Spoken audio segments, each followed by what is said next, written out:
Do you suffer with pain? Are you looking for relief? There is help. Welcome to BackTalk with Dr. Steve Lininger, brought to you by Manassas Chiropractic and Rehab. And now, your host. Thanks so much for joining me this week for BackTalk with Dr. Steve Lininger. I'm your host, Kimberly Henrie, and today we'll be talking with Dr. Lininger about carpal tunnel and how this condition is often misdiagnosed. Now, before Dr. Lininger joins us, just a reminder that if you have questions at any time, please visit us at www.chiropractor-manassas.com. Dr. Lininger, it's great to be talking with you again. Oh, great. Thanks for having me. We're going to dive again right in. We've had some really good topics to talk about lately, and this is one that I think a lot of people will be interested in. We're talking about carpal tunnel syndrome. What exactly is it? Okay. Carpal tunnel syndrome is compression of the median nerve at the carpal tunnel, which is a tunnel that actually goes from the wrist into the hand that the nerve goes through. And so the syndrome is compression of the median nerve at that tunnel, usually caused by a buildup of some sort of cartilage. That's true carpal tunnel syndrome. Okay. And so why you say it's commonly misdiagnosed. How does that happen, and why does it happen? It's misdiagnosed all the time, Kim, and it's not just by the patient. It's misdiagnosed by doctors commonly. Mm-hmm. In fact, it's become so common of a term, even in the medical community, that primaries and other specialists sometimes just refer to anything that has to do with the wrist and hand as carpal tunnel. Any kind of pain, they call it carpal tunnel, even when it's not. But a lot of times, if a patient comes in with pain in the wrist, it's very quick a diagnosis that a doctor can write down. They'll write down the code from the insurance company that says carpal tunnel, write down the little code on the piece of paper without even being completely certain that that's what it is, because to be completely certain, you have to meet that criteria that I mentioned before, which is compression of the median nerve at the carpal tunnel going from the wrist to the hand. There's a lot of things that can cause wrist pain that are not that. Mm-hmm. For instance, the most common one that I see when it's misdiagnosed is that it's not actually coming from the wrist or the median nerve at all. Or if it is the median nerve, it's further up the chain. So a lot of times it's coming from, say, the neck, and it's going down the arm, into the elbow, past the elbow, and into the wrist and hand. Either pain, numbness, or tingling can be causing those symptoms. And so compression of the nerve can be compressed anywhere, at any joint. It can be compressed at the elbow. It can be compressed at the shoulder. It can be compressed at the neck, which is most common. Median nerve compression at the wrist, it can happen there, but it's more common in those other areas, especially more common in the neck. And what can happen is the pain, numbness, or tingling can radiate into the wrist, and the patient can have symptoms there, but that's not where the problem is. There's so many questions jumbling around in my head. So you're talking about nerve compression, and are there other reasons that there would be wrist pain that would cause somebody to is it just too easy to say that this is carpal tunnel? It's just too easy. It's that simple. When I write a diagnosis, I'm asking myself why several times when I'm coming up with a diagnosis. So if a patient has wrist pain, my first question is, why do they have wrist pain? Okay. So, but some people, including doctors, will just stop there and just write wrist pain equals carpal tunnel, done. I go a little further than that when I deal with a patient. I'm wondering, because I guess I'm inquisitive, I want to know why they have wrist pain. So I'm going to trace and try to find the root cause of the problem. If the wrist is cold, there's going to be a circulatory issue in addition to a nerve issue. Is it a nerve? Is there a history of, say, a break in the arm? Or did they, you have to look at the history. When did it start?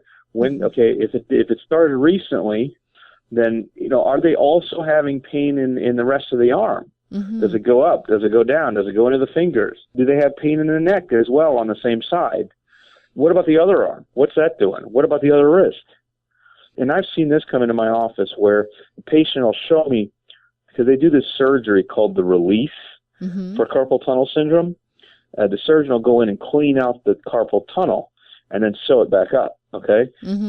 I've actually had patients tell me that when the surgery didn't work, that the surgeon actually said, well, let's open up the other wrist and do it there. So I've actually had patients tell me that they've had carpal tunnel. They've showed me the scars. They've had carpal tunnel surgery in both wrists. Now, you're not a doctor, correct, Kim? I am not a doctor.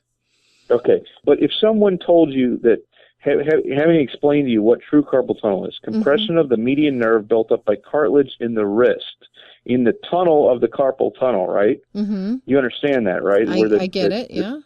Okay, so what's the chance of you having that in both wrists at exactly the same time in your life? Well, it seems unlikely, and it seems like I would have pain in both wrists if that was going on. Right, but it's very unlikely. Number one, you're right. And number two, what is much more common is that they have compression of the nerve going into the wrist at the neck, coming out both, because you have a nerve on both sides of the neck, going down both arms into the wrists, which is called bilateral radiculopathy, which is a big word, which means pinched nerve at the neck going down both sides. Okay. Have you seen cases where patients have had surgery after a misdiagnosis of carpal tunnel? Have you seen that happen? I see it all the time, because all is required for the surgery, as far as insurance companies are concerned, is a diagnosis of carpal tunnel. And because it's often misdiagnosed, there's a lot of surgeries that are performed that are unnecessary because it was misdiagnosed in the first place. So if I'm a patient and I'm told I have a carpal tunnel diagnosis and surgery is an option, what should I do? Well, typically they're not telling you surgery is an option. Typically they're saying, we're going to do surgery on Monday at 3 o'clock. See you then. But what you should do, regardless of what is told to you, is you should do your homework. And the homework implies getting on the internet, doing your research before anyone takes a knife to you, getting 2 or 3 different opinions from specialists, and definitely consulting, making at least one of those second opinions, going to see a chiropractor first, because we're not going to cut you open. And many times we are going to check the root of the nerve that goes to the wrist, which is in the neck.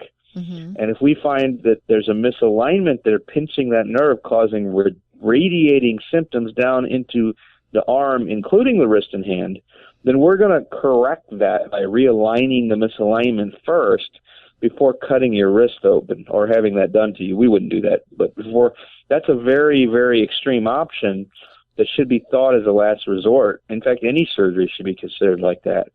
All conservative means should be exhausted with failure before you result to a surgery. So is that typically what the misdiagnosis leads to? If it's not carpal tunnel, then it's usually the nerve compression that you're talking about? In the neck? Yeah. So I would say that's more common than carpal tunnel is. True carpal tunnel is not as common, even with now obviously with jobs where the person has their wrist on a mouse all day, and then with the texting and everything, it's increased.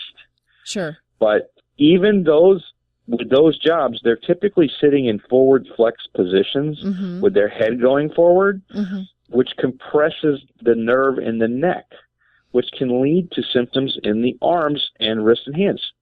So really the treatment then, what I hear you saying, and I just want to be clear so that I make sure that, that everyone else is clear, is to come in and perhaps have an adjustment to see if I don't know.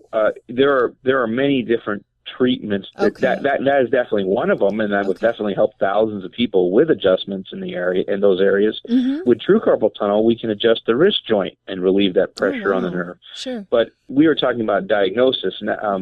Switching to treatment, there's many different options other than surgery. Okay. One of which is adjustments. Sometimes we do physical therapy in there with them in here. Sometimes I'll do laser treatments with them, depending on the case.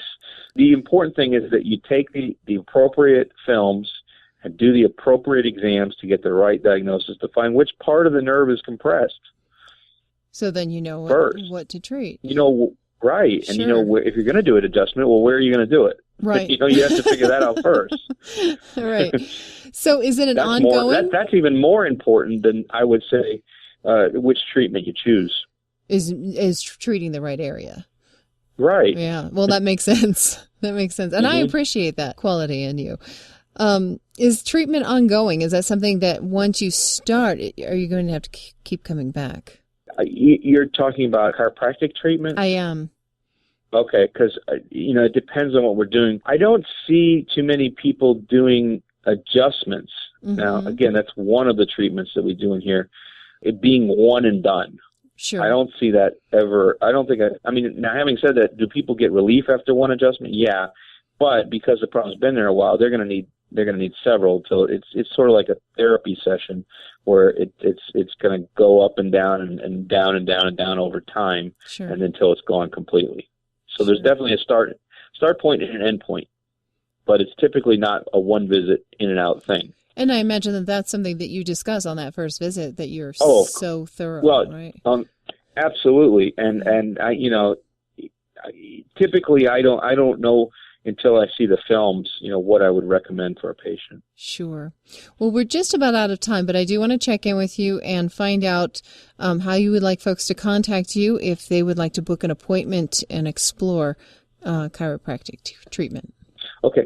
Kim, they can reach us on the website at chiropractor-manassas.com, or they can simply pick up the phone and call us at 703-396-7770. Excellent. And you are located? We're located next to Klein's Freeze Ice Cream on Route 28, also known as Centerville Road. Address is 8214 Centerville Road. I think that's perfect. Ice cream right after your treatment, or maybe right before. That's right. Right. Right. So, unless you're diabetic. Of course. We treat in here too, many of those. All right, Dr. Leninger, I can see we are out of time, but I want to remind folks, if you think of someone who might benefit from what we've covered here today, they will thank you for forwarding this episode on to them. And a reminder that if you enjoyed the show, you can also share us with your friends on Facebook at facebook.com/Manassas Web Radio. Dr. Leninger, once again, thanks so much. Thank you for having me. Thank you for listening. To join a discussion, visit us on Facebook at facebook.com/Manassas Chiro. And to schedule an appointment with Dr. Steve Leninger, call 703-891-9501. That's 703-891-9501.